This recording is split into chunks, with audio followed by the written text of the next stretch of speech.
Volume study 4 ಯೆಹೋವನ ಮುಯ್ಯಿ ತೀರಿಸುವ ದಿನದ ಹರ್ಮೆಗೆದೋನ್ ಯುದ್ಧ ಅಧ್ಯಾಯ 7 ರಾಷ್ಟ್ರಗಳು ಒಟ್ಟುಗೂಡುವುದು ಮತ್ತು ದೇವರ ರೌದ್ರದ ಮಹಾ ಬೆಂಕಿಗಾಗಿ ಅಂಶಗಳ ಪೂರ್ವಸಿದ್ಧತೆ ಪುಟ 221 ಮುಂದಿನ ಶೀರ್ಷಿಕೆ ವಿದೇಶಿ ಔದ್ಯೋಗಿಕ ಸ್ಪರ್ಧೆಯ ಮೇಲ್ನೋಟ ಭಯಾನಕವಾಗಿದೆ. Outlook for foreign industrial competition ಅಪಾಲಿಂಗ್.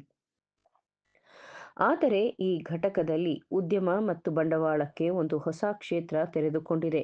ಕಾರ್ಮಿಕರಿಗಲ್ಲ. Japan ಮತ್ತು ಚೈನಾ ದೇಶಗಳು ಪಾಶ್ಚಿಮಾತ್ಯ ನಾಗರಿಕತೆಗೆ ಶತಮಾನಗಳ ನಿದ್ದೆಯಿಂದ ಎಚ್ಚೆತ್ತುಕೊಂಡಿದ್ದಾರೆ. ಉಗಿ ಯಂತ್ರ, ವಿದ್ಯುತ್ ಶಕ್ತಿ, ಯಂತ್ರೋಪಕರಣ ಮತ್ತು ಆಧುನಿಕ ಆವಿಷ್ಕಾರ ಮುಂತಾದವುಗಳ ಕೊಡುಗೆ. ನಾವು ನೆನಪಿನಲ್ಲಿಟ್ಟುಕೊಳ್ಳಬೇಕಾದದ್ದು ಜಪಾನಿನ ಜನಸಂಖ್ಯೆ ಗ್ರೇಟ್ ಬ್ರಿಟನ್ದೊಡನೆ ಸಮವಾಗಿದೆ ಮತ್ತು ಚೈನಾದ ಜನಸಂಖ್ಯೆ ಸಂಯುಕ್ತ ಸಂಸ್ಥಾನದ 5ರಷ್ಟಿದೆ. ನಾವು ಮತ್ತೂ ನೆನಪಿನಲ್ಲಿಟ್ಟುಕೊಳ್ಳಬೇಕಾದದ್ದು ಈ ಕೋಟ್ಯಾಂತರ ಜನರು ಅನಾಗರಿಕರಲ್ಲ. ಅವರಿಗೆ ತಮ್ಮ ಭಾಷೆಯಲ್ಲಿ ಓದಲು ಮತ್ತು ಬರೆಯಲು ಬಲ್ಲವರು ಮತ್ತು ಅವರ ನಾಗರಿಕತೆಯು ವ್ಯತ್ಯಾಸವಾಗಿರುವುದಾದರೂ ಯುರೋಪ್ಗಿಂತಲೂ ಬಹಳ ಪುರಾತನವಾದದ್ದು. ಯುರೋಪಿನವರು ಅನಾಗರಿಕರಾಗಿರುವಾಗ ಚೈನಾದವರು ನಾಗರಿಕರಾಗಿದ್ದರು ಮತ್ತು ಪಿಂಗಾಣಿ ಮತ್ತು ರೇಷ್ಮೆ ವಸ್ತುಗಳ ತಯಾರಕರಾಗಿದ್ದರು. ಆದುದರಿಂದ ರಾಜಧಾನಿಯು ಚೈನಾದೊಡನೆ ಬಹು ಮುಖ್ಯವಾಗಿ ಜಪಾನ್ನೊಡನೆ ಒಪ್ಪಂದ ಮಾಡಿಕೊಳ್ಳಲು ಅರಸುತ್ತದೆ ಎಂದರೆ ನಾವು ಆಶ್ಚರ್ಯಪಡಬೇಕಾಗಿಲ್ಲ. ಅಲ್ಲಿ ರೈಲು ಮಾರ್ಗಗಳನ್ನು ಕಟ್ಟಲು, ಯಂತ್ರಗಳನ್ನು ಆ ಕಡೆಯಿಂದ ಇತ್ತ ಕಡೆ ಮತ್ತು ಈ ಕಡೆಯಿಂದ ಅತ್ತ ಕಡೆ ಸಾಗಿಸಲು, ಬೃಹತ್ ತಯಾರಿಕೆಯ ಸ್ಥಾಪನೆಗಳನ್ನು ಕಟ್ಟಲು ಅವರ ನೈಪುಣ್ಯತೆಯನ್ನು, ಬಲವನ್ನು, ಬಡತನವನ್ನು, ತಾಳ್ಮೆ ಮತ್ತು ವಿನಯದಿಂದ ಮಣಿಯುವ ಸ್ವಭಾವದವರು ಮತ್ತು ಬಹಳ ಶ್ರಮಪಡಲು ಮತ್ತು ಮಿತವ್ಯಯ ಮಾಡಲು ಒಗ್ಗಿಕೊಂಡಿರುವ ಆ ಮಿಲಿಯಾಂತರ ಜನರನ್ನು ಹೀಗೆ ಉಪಯೋಗಿಸಿಕೊಳ್ಳಬಹುದು.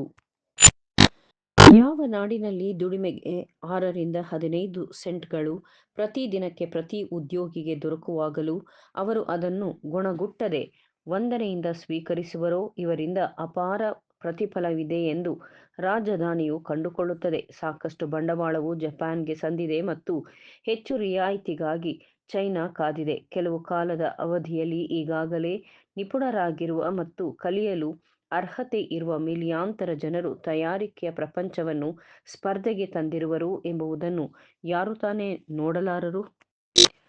ಪ್ರಸ್ತುತ ಯುರೋಪಿನಲ್ಲಿ ವೇತನವು ಸಾಕಷ್ಟಿಲ್ಲದಿದ್ದರೆ ಹಿಂದೆ ಅಷ್ಟು ಉದಾರವಲ್ಲದ ವೇತನವು ಸಂಯುಕ್ತ ನಾಡಿನಲ್ಲಿ ಕಂಡುಬರುವುದು. ಅಂದರೆ ಯುರೋಪ್ ಮತ್ತು ಏಷ್ಯಾಗೆ ಹೋಲಿಸಿದರೆ ಮತ್ತು ಅಳತೆ ಮೀರಿದ ಆಶಯ ಮತ್ತು ರೂಢಿಗಳನ್ನು ಬೆಳೆಸಿಕೊಂಡಿರುವುದರಿಂದ ಪ್ರಸ್ತುತ ವೇತನವು ಹಸಿದಿರುವ ವೇತನ ಎಂದು ಪರಿಗಣಿಸುವುದು.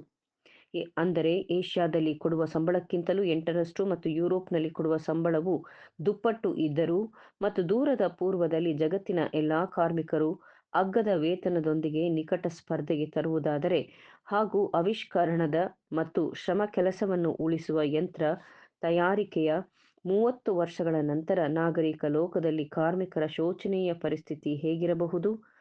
ಆಗ 15 ಸೆಂಟ್ ಪ್ರತಿದಿನ ಕೂಲಿ ಅಲ್ಲದೆ ಪ್ರತಿ ಕೆಲಸಕ್ಕೆ 6 ಜನ, ಅದರಲ್ಲೂ ಅತ್ಯಲ್ಪ.